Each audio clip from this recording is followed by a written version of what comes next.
할렐루야. 오늘 하루도 우리 인생의 기준이 되시고 해답이 되시는 하나님의 말씀, 주의 성령만 따라 승리하는 복된 이 하루가 되시기를 축복합니다. 오늘 이 아침 우리가 함께 묵상할 하나님 말씀은 사사기 11장 29절로 40절 말씀을 함께 묵상하고자 합니다. 우리는 계속해서 사사기 말씀 사사들의 이야기를 나누면서 어쩌면 너무나도 평범해 보이는 한 사람들, 연약한 사람들을 통해서 하나님께서 믿음의 지도자가 부재한 이스라엘의 흔들리는 상황 속에서 하나님의 구원을 보이시는 장면의 말씀들을 계속해서 우리가 나누고 있죠. 오늘 8번째 사서 입다의 이야기를 우리가 함께 나누고 있지만, 입다는 사실 그의 출생 배경에서부터 참 기생의 자녀로 태어났고 삶에 어떤 기반이 없는 그러한 인생, 쫓겨난 인생, 피신하여 가정에서도 쫓겨난 그러한 인생, 참 불량스러운 사람들이 그들에게 몰려서 함께 지내고 그렇게 살아왔던 인생이었지만, 그럼에도 불구하고 이스라엘의 장로들이 찾아와서 암몬에 맞서서 이스라엘의 우두머리로 세우는 그런 장면을 보게 되죠. 그래서 이제 입다가 사사가 되어서 암몬 자손의 왕과 협상하는 내용까지 우리가 함께 말씀을 나눴죠. 우리가 11장 본문 말씀 이전까지 보면서 상반절에서 입다는 굉장히 뛰어난 협상력, 그런 언변으로 추락하는 그런 인생에서 성공의 가도를 달리고 있는 모습을 우리가 계속 보게 되죠. 힘이나 군사적인 실력도 뛰어났고 협상 능력, 외교적인 어떤 능력까지도 뛰어났죠. 그런 그의 어떤 타고난 능력을 통해서 길르앗의 머리 장관의 위치까지 올라오게 되었고, 우리가 보았던 말씀처럼 암몬 왕에게 보낸 메시지를 통해서 이스라엘의 역사 속에서 일하신 하나님의 그러한 구원하심, 살아계신 하나님에 대한 그러한 신앙까지도 정확한 기준을 가지고 있었던 것을 보게 되죠. 그래서 그의 어떤 영적인 통찰력까지도 이스라엘 사람들에게 드러나게 되는 지도자로서 멋진 모습을 보여주고 있죠. 그리고 오늘 이제 29절 본문의 말씀 보기 전에 우리가 27절에서 입다의 이야기에서 참 멋진 장면이 심판하시는 여호와께서 판결하시옵소서. 사사이신 여호와, 이스라엘의 사사이신 여호와께서 이스라엘의 사사로 다스리시옵소서. 하나님만이 이스라엘의 참된 사사이시다, 왕이시다라는 그런 고백을 통해서 참 입다의 신앙적인 그리고 역사적인 올바른 식견과 통찰력과 올바른 역사 의식도 가지고 있었다라는 것을 우리가 함께 나눴죠. 자, 그리고 이제 오늘 29절에 보십시오. 이에 여호와의 영이 입다에게 임하십니다. 여호와의 영이 언제 임했어요? 28절을 볼 때 암몬 자손의 왕이 듣지 않고 대적하고 있는 그 상황입니다. 자, 여호와의 영이 입다에게 임하셨다라고 말씀하고 있어요. 하나님의 영이 입다에게 내렸습니다. 암몬 왕이 입다의 외교적인 어떤 협상 제안을 거절했을 때 그때 임하게 됐다는 것입니다. 사사기에서 하나님의 영이 어떤 사람에게 임했다는 것은 그 사람이 해야 할 일에 하나님께서 개입하시기 시작했다라는 뜻입니다. 그리고 그를 통해 하나님의 뜻을 이루신다는 것이죠. 오늘도 마찬가지입니다. 우리가 하나님의 거룩한 백성으로서 우리가 살아가면서 사실 어떻습니까? 늘 우리가 그리스도인으로 살아가면서 목회자로서도 마찬가지지만 우리의 어떤 판단이 옳지 못할 때가 얼마나 많습니까? 우리가 나눴던 것처럼 역사적인 의식도 그렇고 이 나라 교회도 둘로 나눠져 있고 똑같습니다.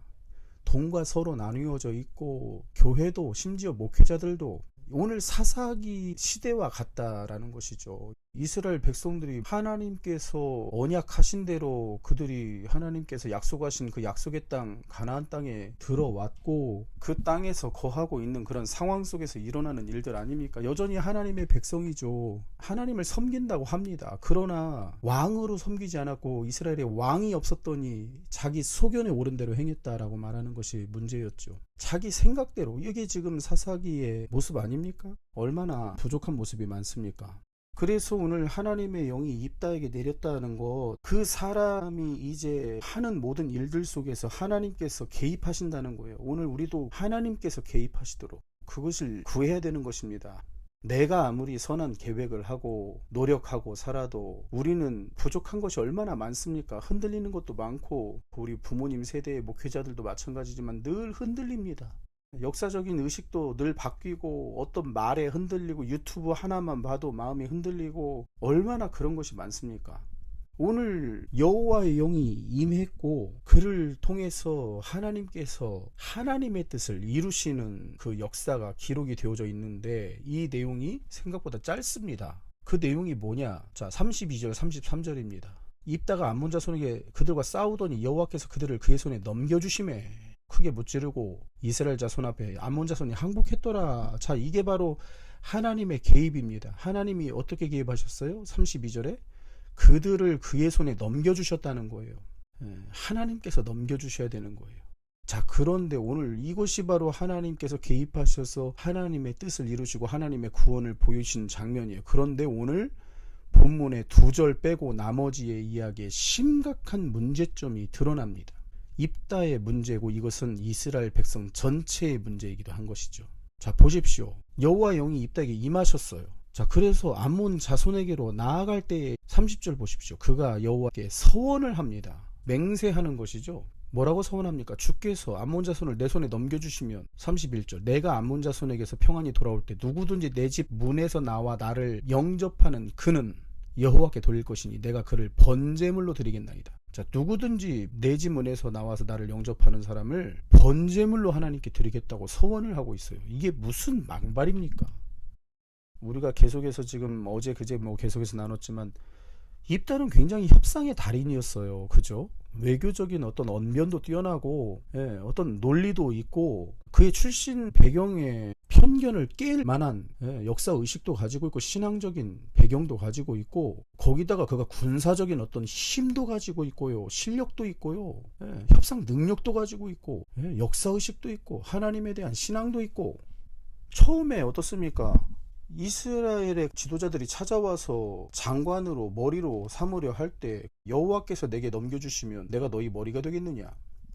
하나님을 개입시키고 있고요. 하나님을 늘 이야기합니다. 늘 하나님을 의식하고 암몬 자손의 왕과도 협상할 때도 어떻습니까? 27절에서 심판하시는 여호와께서 24절에서도 하나님 여호와께서 계속해서 하나님을 이야기합니다. 하나님 여호와께서 주신 것이다. 하나님 여호와께서 우리에게 허락하셨고 기업으로 주셨다. 그래서 우리가 점령한 것이다. 차지한 것이다. 라고 말하고 자, 이런 외교와 어떤 협상의 달인이라고 말할 수 있을 정도로 뛰어납니다. 그런데 보세요. 이 외교와 협상으로 하려고 하는 입다의 모습이 문제가 되기도 합니다. 그것이 뭐예요? 하나님과 이번에는 협상하려고 하고 있어요. 그게 입다의 문제였어요. 하나님과도 외교적인 협상을 통해 뭔가 결과물을 얻어내겠다는 거예요. 그래서 뭐라고 하나님과 협상합니까? 하나님 내게 넘겨주시면 먼저 나를 영접하는 한 사람을 번제물로 드리겠습니다. 이게 무슨 얘기예요? 전쟁에서의 승리라는 효과를 위해서 최대의 효과를 위해 최고의 대가를 내걸고 하나님과 거래를 시도하고 있다는 거예요.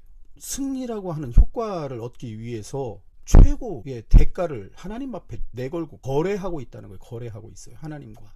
그랬다가 어떻게 돼요? 자기 딸을 번제로 드리게 되는 충격적인 사건이 오늘 말씀 기록이 되어져 있어요. 자, 여기서 29절에 보니까 여호와의 영이 입다에게 임하시니 하나님의 성령께서 임하셨기 때문에 이것도 성령께서 서원하게 하신 거 아니냐, 뭐 이렇게 착각하는 사람들이 있어요. 여러분 고린도전서에서도 말씀하시지만 12장에 누구든지 성령으로 아니하고는 그리스도를 주라 하실 수 없느니라. 우리는 다 성령으로 인해 구원받은 사람들이에요. 성령으로 인해 주를 그리스도라고 고백하고 주님이라고 고백하고 성령 받은 사람들이에요. 물론 성령 충만하지는 못할 때가 많아요. 그러나 성령의 인도하심 가운데 하나님의 자녀가 된 것이죠. 그렇다고 해서 모든 언행이 다 하나님께서 주시는 말일까요? 우리가 굉장히 주의해야 합니다. 오늘 여기서 여호와의 영이 입다에게 임했다고 해서 입다가 완전한 변화가 일어납니까? 여호와의 영이 임했다는 것은 여호와의 영 하나님의 성령께서 좀 전에 말씀드린 것처럼 그 입다에게 함께 하시면서 하나님께서 개입하시겠다는 거예요. 그 전쟁 가운데 그가 말이든 생각이든 모든 부분이 성령 충만했다는 게 아니에요. 입다의 지금 서원, 이 말은 뭐예요? 그의 신앙적인 배경 가운데 하나님에 대한 인식은 있었지만 사람을 번제물로 드리겠다는 이 고백은 뭐예요? 이방의 우상의 번제에 젖어버렸다는 거예요. 이미 혼탁해져 버린 것이죠. 우리가 11장 24절에서 내 신 그모스가, 여기서 그모스가 모압과 암몬의 민족신이기도 하지만 사실은 그모스는 원래는 암몬이 아니라 모압의 신이 그모스고요. 암몬의 신은 밀곰, 몰렉, 몰록이라고 합니다.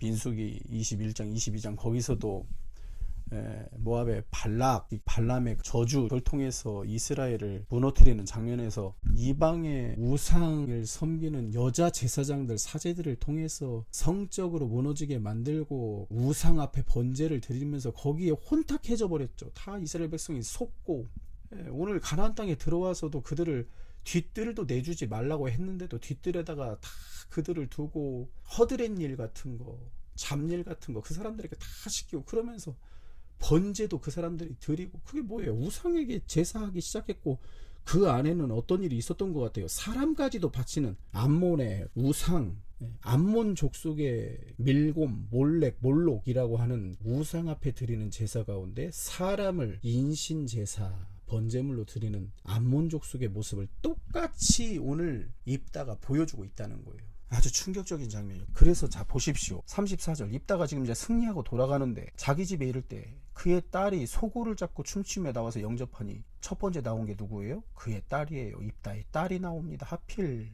그래서 35절, 입다가 자기 옷을 찢어요. 어찌할꼬 내 딸이, 너는 나를 참담하게 하는 자요, 나를 괴롭히는 자 중에 하나로다. 딸의 그러한 생명이 달려있고 이제 그를 번제물로 드리겠다고, 아주 그냥 경박한 그런 말실수 아닙니까? 하나님 앞에 함부로 서원하고 하나님의 일을 망령되이 일컫는 거예요. 하나님 앞에 자식이라도 드리겠습니다. 이게 뭔 소리야? 하나님의 뜻이 아니죠. 참담하게 하는 자고 나를 괴롭게 하는 자는, 이게 뭐예요? 자기가 지금 괴롭다는 거예요. 지금 자기 괴로운 게 뭐가 그렇게 중요합니까? 딸의 지금 죽음은 안중에도 없어요. 자기가 괴로운 게 문제고. 왜 괴롭겠어요? 34절 보세요. 그는 그의 무남동녀라. 동녀예요. 동녀. 딸밖에 없어요. 그래서 어떻게 돼요? 입다의 딸을 이제 번제로 바쳐서 그의 집안이 대가 끊겨버립니다. 이게 무슨 일입니까? 오늘 입다의 모습을 통해서 우리가 깨달을 수 있는 게 뭐냐면, 여호와의 영이 임하는 것이 모든 문제의 해결책은 아니라는 거예요. 여러분 착각하시면 안 됩니다.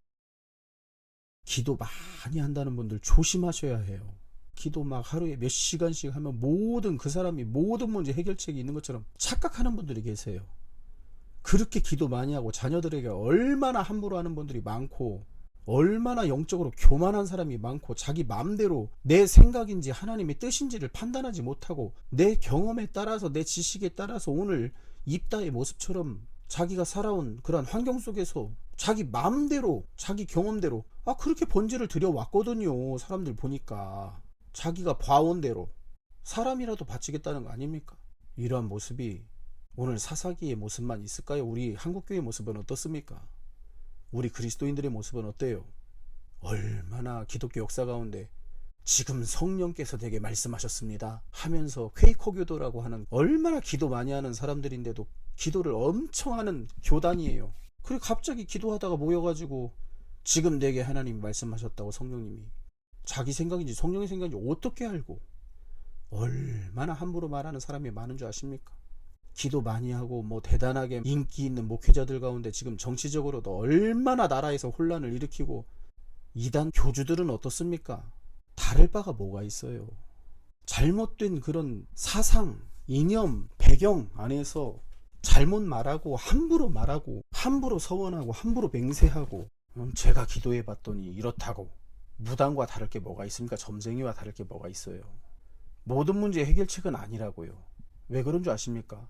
성령께서 개입하시고 하나님의 뜻을 이루시는 것이지, 성령께서 그 사람의 지식이나 판단력, 사상에 많은 영향을 미치지 않기 때문이에요.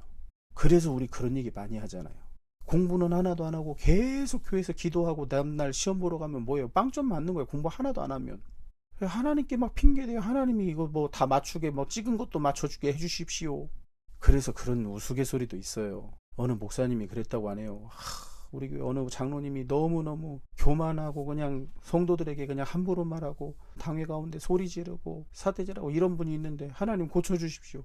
하나님이 그렇게 대답했다고 하네요. 성령님이. 나도 못 고쳤다. 이게 무슨 얘기예요?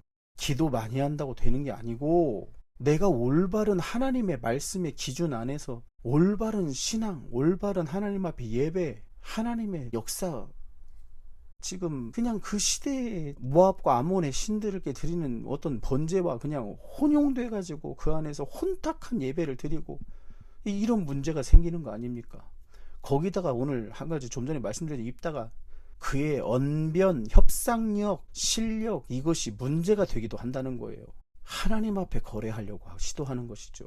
자녀를 번제로 드리는 것 여호와 하나님이 원하시는 것이 아닙니다. 이방 문화를 따라하게 된 거예요. 입다가 여호와의 영이 임했던 사사가 어떻게 그럴 수 있느냐 생각할 수 있지만 이것이 바로 그 당시 사사기 시대의 이스라엘의 상황이고 그들의 영적 수준이었다는 거예요. 이방 민족들의 세계관, 우상, 그런 이방 신앙, 사고방식을 가진 사람이 지도자가 되고 만 거예요. 오늘 보십시오. 사실 입다를 하나님이 선택했습니까? 기드온 같은 경우는 하나님께서 하나님의 사자를 보내셔서 큰 용사여 라고 말했지만 오늘 입다는 이스라엘의 지도자들이 하도 자기 자녀들 그냥 나귀나 타고 다니고 성읍들 나눠 갖고 그러고 있으니까 서로 전쟁 안 나가려고 하다가 어쩔 수 없이 불량배들과 모여있는 사람을 세운 거 아니에요. 물론 여호와의 영이 그에게 임하여서 그에게 어느 정도 권위가 허락되기는 합니다만 사실 하나님께서 세워주신 구원자가 아니라 사실은 하나님이 어때요? 10장 10절에서 16절을 보면 이스라엘의 구원 요청을 하나님이 어떻게 하셨어요? 거절하셨죠. 그래서 긴박한 상황에서 사람들이 세운 지도자 아닙니까? 오늘 이것이 입다의 이야기입니다. 오늘 입다가 전쟁에서 승리하고 아몬이 항복을 합니다.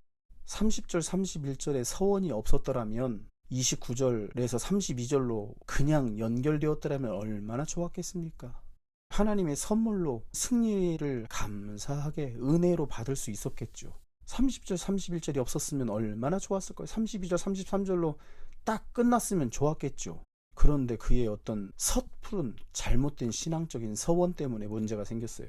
하나님 앞에 함부로 얘기하면 안 돼요. 성령님이 임하셨다고 그래서 하나님께 번제로 돌릴 것입니다. 그러면 하나님이 처음 나오는 게 여기서 사실은 번제물로 드리겠나이다가 나를 영접하는 근은이라고 31절에 쓰여지만 그것이 사람에게도 쓰는 용어이기도 하고 짐승에게도 쓰이는 용어입니다. 그래서 학자들은 이것을 두 가지로 얘기를 해요. 짐승이든 사람이든 하나님께 번제로 드리겠다는 거예요. 맞아요.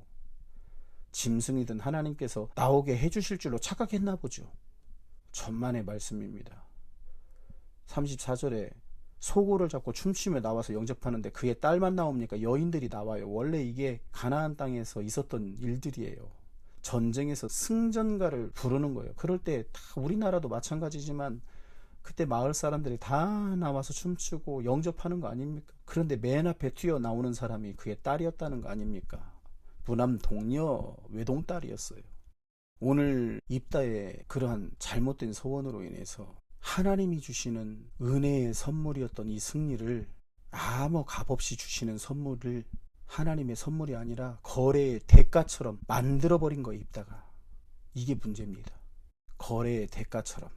번제물로 사람들이든 뭐든 드리겠다고 하는데 이거 주셔야 되는 거 아니에요? 우리 그런 기도 많이 하지 않습니까? 뭐 하나님 내가 이 사업 하는데 주시면 내가 무슨 뭐 어떻게 열심히 하겠고 천만의 말씀입니다. 뭐 하면 뭐 하겠고 하나님과 거래하지 마십시오. 하나님을 이용하려고 하는 모습이 얼마나 많고 이게 바로 이스라엘 백성들의 사사기 모습이고 오늘날 한국교회 모습입니다. 하나님의 은혜가 아니라 거래의 대가 뭐 이 정도 섬겼으니까 하나님 주셔야 되는 거 아니냐 뭐 착각을 하는 거예요. 은혜를 잊는 게 가장 큰 문제라는 거예요. 오늘 입다의 가문이 그래서 어떻게 됩니까? 그래서 36절 보시면 딸이 그 얘기를 알고 보세요. 딸이 굉장히 신앙적으로 어쩌면 훌륭합니다. 아버지께서 여호와를 향해 입을 여셨으니 아버지 입에서 낸 말씀대로 내게 행하소서. 여호와께서 아버지를 위해 아버지의 대적 암몬 자손의 연수를 갚으셨음이니이다. 그런데 요청하죠. 37절 2달만 좀 시간을 달라는 거예요.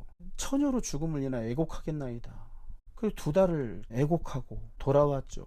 근데 이것이 39절 이스라엘의 관습이 되어서 40절 해마다 이스라엘 딸들이 가서 입다의 딸을 위하여 나흘씩 애곡하더라.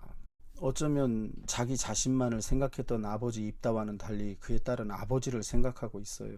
그리고 입다를 위해 일하신 하나님의 은혜에 대한 감사를 고백하고 있어요. 입다의 딸은 어쩌면 뛰어난 언변으로 외교적인 실력으로 군사력으로 성공의 가도를 달렸던 입다의 마지막 말 한마디가 뭡니까?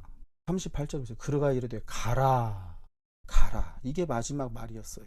사람 앞에서 어쩌면 협상으로 외교적인 수완으로 거래로 흥했던 그가 하나님과 거래하려다가 그의 집안이 망하게 되는 거예요.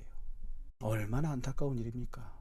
그래서 31절에서 입다가 서원한 대로 딸을 번제로 드리게 되었다는 거예요. 그래서 입다의 딸이 죽었어요. 그러나 그녀의 죽음은 이스라엘의 역사에서 기억이 되고 기념이 돼요.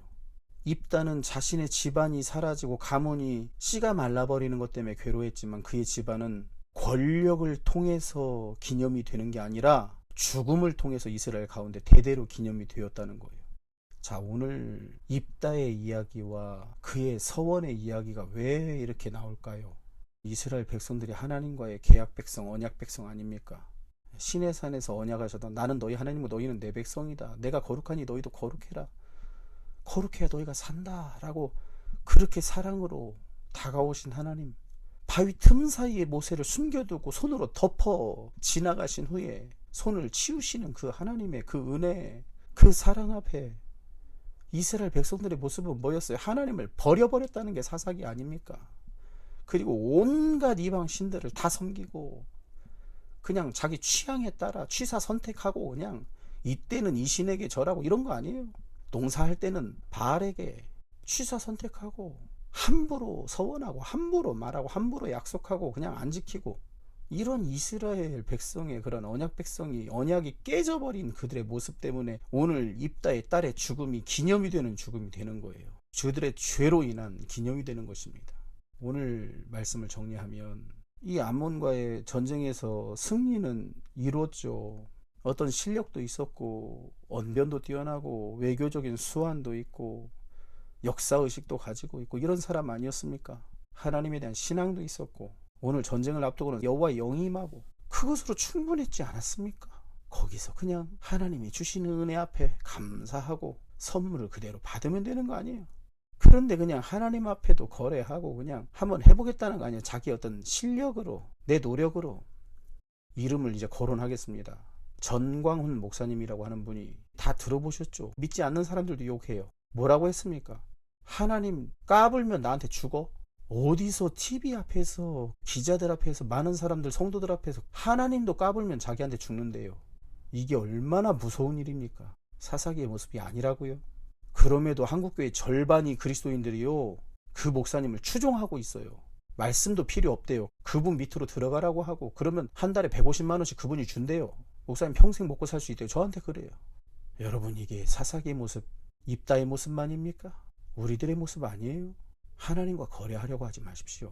그냥 하나님 주시는 은혜에 감사하고 하나님께 간구하고 겸손히 이 땅을 위해서 울고. 오늘 입다가 왜 이런 실수를 했을까요?